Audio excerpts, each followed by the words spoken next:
Dans quelques heures, l'Algérie va affronter le champion du monde en titre, l'Argentine. Et ce match d'ouverture du Mondial 2026 a tout pour devenir historique. Pourquoi ce choc est-il un vrai piège pour les deux équipes? Pourquoi l'Algérie a une carte à jouer face à un adversaire pourtant intouchable sur le papier? Et pourquoi le destin a-t-il placé, dans le but algérien, un nom qui résonne dans toute la planète football? On décrypte tout ça ensemble, jusqu'au bout de cette vidéo. Le rendez-vous est fixé. Argentine contre Algérie, ce 17 juin 2026, au stade Arrowhead de Kansas City, un stade qui détient le record du monde Guinness du stade le plus bruyant de la planète, avec plus de 142 décibels enregistrés lors d'un match précédent. Autant dire que l'ambiance sera électrique, dans un sens comme dans l'autre. L'arbitrage de cette rencontre a d'ailleurs été confié au Polonais Simon Marciniak, un arbitre habitué aux très grandes affiches internationales. Un choix qui en dit long sur l'importance que la FIFA accorde à ce match d'ouverture du groupe J. Pour l'Argentine, c'est une terre relativement familière, eux qui ont basé une partie de leur préparation tout près de ce type de stade aux États-Unis. Pour l'Algérie, c'est un retour sur la plus grande scène mondiale, 12 ans après leur dernière participation au Brésil en 2014, où ils avaient poussé l'Allemagne en prolongation avant de s'incliner en huitième de finale. Une performance qui reste, à ce jour, la meilleure de l'histoire des Fennecs en Coupe du Monde. Et ce qui rend cette affiche unique, c'est que c'est la toute première confrontation officielle de l'histoire entre ces deux sélections en Coupe du Monde. Aucun historique compétitif majeur, aucune référence directe à exploiter. Tout reste à écrire sous les yeux du monde entier. Sur le papier, l'Argentine reste l'épouvantail numéro 1 de ce groupe. Championne du monde en titre, tête de série du chapeau 1, l'Albicéleste arrive avec la quasi-totalité de la génération victorieuse au Qatar en 2022. Et il y a un enjeu personnel énorme derrière cette équipe. Lionel Messi. À 38 ans, le capitaine argentin dispute ici sa 6e Coupe du Monde, un record absolu pour un joueur masculin dans l'histoire de la compétition, avec 26 matchs de mondial déjà au compteur. Il rejoint ainsi Cristiano Ronaldo dans un club très restreint de joueurs ayant participé à 6 éditions. Pour Messi, ce tournoi a forcément une saveur particulière. C'est probablement sa dernière danse sur la plus grande scène du football mondial, et chaque match va être scruté à la loupe. Et il n'est pas seul à viser l'histoire. Le sélectionneur Lionel Scaloni, déjà sacré champion du monde en 2022, peut devenir seulement le deuxième entraîneur de l'histoire à remporter 2 Coupes du Monde consécutives, une performance réalisée une seule fois auparavant, par l'Italien Vittorio Pozzo en 1938. Autant dire que la pression de la continuité, de l'héritage, repose entièrement sur les épaules de cette génération argentine. Sur le plan de l'effectif, l'Albicéleste présente un groupe d'une densité impressionnante, avec une forte influence de joueurs évoluant en Premier Ligue anglaise, notamment au milieu de terrain. C'est un collectif rodé, qui se connaît par cœur, et qui arrive sur ce mondial sans drame d'effectifs majeurs signalés à ce stade. Mais voilà ce qu'on sait sur le football international en général. À l'approche de chaque grand tournoi, et même pendant celui-ci, les grandes nations peuvent connaître des ajustements dans leur composition au fil des matchs. C'est une réalité presque systématique pour les équipes qui enchaînent les saisons européennes intenses avant de rejoindre leur sélection. La gestion de la rotation et de la fraîcheur physique sur un mois de compétition est un défi pour tout le monde, y compris pour les meilleurs. Ce qui est certain, c'est que l'effectif argentin reste d'une densité incroyable, porté par une génération qui a déjà tout gagné ensemble.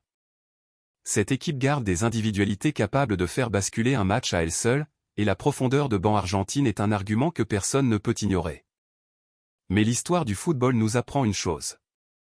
Une grande équipe, en match d'ouverture, face à un adversaire jugé inférieur sur le papier, peut parfois manquer de mordant dans les 20 premières minutes. On l'a vu en 2022. L'Argentine elle-même avait perdu son tout premier match du mondial face à l'Arabie Saoudite, avant de se reprendre et de remporter le titre. Ce précédent prouve une chose. Même les plus grands ne sont jamais à l'abri d'une entrée en matière compliquée. Et dans un mondial, 20 minutes peuvent suffire à changer toute une trajectoire. De l'autre côté du terrain, l'Algérie arrive avec un statut totalement différent. Celui de l'outsider qui n'a rien à perdre, mais qui arrive avec une dynamique extrêmement positive. 12 ans après leur dernière apparition en Coupe du Monde, les Fennecs reviennent sur la plus grande scène avec une génération qui mélange expérience et jeunesse, et surtout, avec une confiance retrouvée. Pour rappel, l'Algérie a dominé son groupe de qualification, décrochant son billet pour l'Amérique du Nord avec un jeu offensif particulièrement efficace. Une moyenne de 2,4 buts inscrits par match durant les éliminatoires, portée notamment par les 10 réalisations de l'attaquant Mohamed Amoura, aujourd'hui à Wolfsburg. À leur tête, le capitaine Riyad Mahrez, aujourd'hui à Al Ahly. Vainqueur de la Ligue des Champions avec Manchester City en 2023, c'est très probablement la dernière Coupe du Monde de sa carrière, et il aborde ce tournoi avec une ambition claire. Laisser une trace sur la compétition qui lui a toujours échappé à son meilleur niveau. Autour de lui, des joueurs qui évoluent dans les plus grands championnats européens. Premier League avec Ryan Aït-Nouri à Manchester City, Bundesliga avec Rami Bensebaini à Dortmund et Ibrahim Maza à Leverkusen, Ligue 1 avec Nabil Bentaleb, Aïssa Mandi et Amin Gouiri, Serie A avec Hicham Boudaoui. Cette sélection combine des cadres expérimentés et une nouvelle génération issue de la diaspora, formée dans des centres réputés et habitués à la pression du très haut niveau. Sur le plan de l'état d'esprit, le sélectionneur Vladimir Petković a été très clair dans ses déclarations avant ce tournoi. L'objectif face à l'Argentine, c'est de créer la surprise.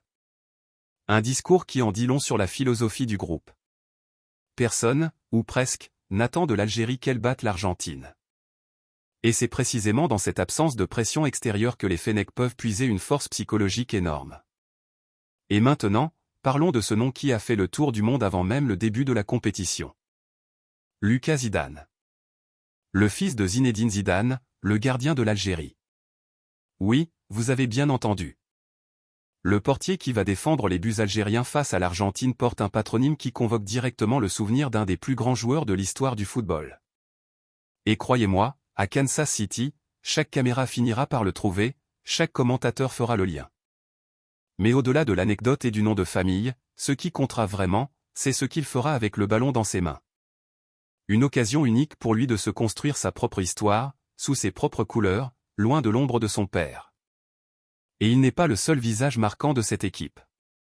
Au milieu de terrain, Ismaël Bennacer apporte toute son expérience pour contrôler le tempo du jeu algérien, dans un rôle clé de relais entre la défense et l'attaque. Maintenant, parlons tactique. Pourquoi ce match peut être plus ouvert qu'on ne le pense sur le papier? Premièrement, l'enjeu de l'intensité physique. L'Algérie possède un effectif jeune et athlétique, capable de mettre en place un pressing haut et agressif dès les premières minutes. Face à une équipe argentine qui, comme toute grande nation en début de tournoi, doit trouver son rythme de croisière, ce pressing peut perturber la construction du jeu adverse et provoquer des erreurs précieuses. Deuxièmement, les espaces dans le dispositif argentin. Sur une compétition aussi longue et intense, avec un format élargi à 48 équipes, les sélections peuvent connaître des temps d'adaptation, ce qui peut ouvrir des espaces inhabituels dans certaines zones du terrain.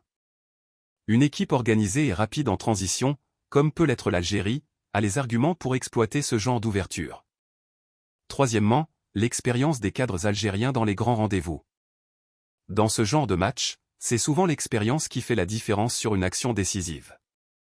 Une finale de Ligue des Champions, un sommet européen, une compétition continentale. Mahrez, Bennacer, Mandi, Bentaleb.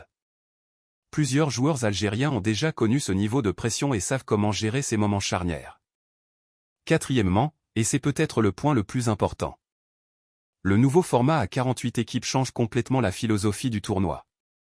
Avec le repêchage des 8 meilleurs troisièmes de groupe, l'Algérie n'a pas besoin de gagner ce match pour continuer son aventure. Cette donnée change tout sur le plan psychologique. Ça permet aux Fennecs de jouer sans la peur de l'élimination immédiate, donc avec plus de liberté et d'audace dès le coup d'envoi. Cinquièmement, un point qu'on oublie souvent. La dynamique de préparation.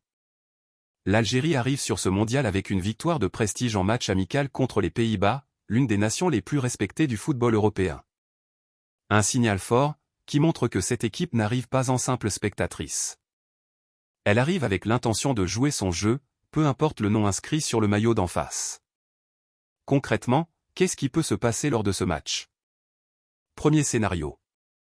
L'Argentine impose sa classe individuelle, portée par l'expérience de Messi et la solidité de son collectif, et la qualité de son effectif fait la différence sur une ou deux situations décisives. Dans ce cas, on s'attend à une victoire argentine, peut-être sur un score serré, dans la lignée de ce qu'on a souvent vu de cette génération. Efficace sans être flamboyante en match d'ouverture. Deuxième scénario. L'Algérie profite d'un éventuel temps d'adaptation de l'Argentine en ce début de compétition, joue avec énergie, organisation et la solidité défensive de son jeune gardien Lucas Zidane, et accroche un résultat positif. Un match nul serait déjà une performance majeure pour les Fennecs, et personne n'exclut totalement la surprise, d'autant que cette même Algérie vient de montrer, contre les Pays-Bas, qu'elle pouvait rivaliser avec de grandes nations. Troisième scénario. Un classique piège de match d'ouverture. Une grande nation, parfois portée par l'envie de bien démarrer mais qui prend le temps de trouver son rythme face à un adversaire jugé inférieur sur le papier, démarre prudemment et se retrouve sous pression avant de devoir réagir. On a vu l'Argentine elle-même tomber dans ce genre de piège en 2022 face à l'Arabie Saoudite. L'histoire pourrait-elle, d'une certaine manière, se répéter? L'histoire du football regorge d'exemples où des équipes favorites, dans ce genre de configuration, tombent dans le piège du premier match. Et l'Algérie a souvent cette capacité à élever son niveau de jeu quand elle est présentée comme l'outsider sans rien à perdre. N'oublions pas que ce match d'ouverture s'inscrit dans une dynamique plus large. Le groupe J de l'Algérie comprend également la Jordanie et l'Autriche, dans des matchs qui auront eux aussi leur propre enjeu et leur propre histoire. Après l'Argentine, l'Algérie affrontera la Jordanie le 23 juin, dans ce qui s'annonce comme un véritable derby arabe à fort enjeu symbolique pour tout le monde arabe et le monde musulman. Puis viendra le troisième acte face à l'Autriche, qui pourrait s'avérer déterminant pour la qualification au deuxième tour. Donc même si l'affiche contre l'Argentine est évidemment la plus prestigieuse, la vraie clé du parcours algérien se jouera sur l'ensemble de ces trois rencontres. Un bon résultat dès ce premier match, même un match nul face aux champions du monde en titre, donnerait une dynamique psychologique très forte pour la suite de la compétition, et mettrait une pression supplémentaire sur l'Autriche et la Jordanie, qui sauraient alors que l'Algérie n'est pas venue en simple figurante.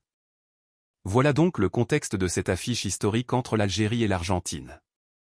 Une Argentine qui reste favorite sur le papier, portée par un Messi à 38 ans qui dispute son 6e et probablement dernier mondial, et par un Scaloni qui rêve d'entrer dans l'histoire aux côtés de Vittorio Pozzo. Une Algérie qui revient sur la scène mondiale après 12 ans d'absence, portée par un capitaine en mission, par un Lucas Zidane qui porte un nom immense sur ses épaules, et par une génération pleine de talent, avec l'ambition affichée de créer la surprise. Est-ce que les Fennecs peuvent réussir leur entrée dans ce mondial? Est-ce que le fils de Zidane peut écrire sa propre légende dès son premier match de Coupe du Monde? Dites-moi en commentaire votre pronostic pour ce match. Et on se retrouve très vite pour la suite de l'aventure algérienne dans cette Coupe du Monde. Abonnez-vous pour ne rien manquer. À très vite.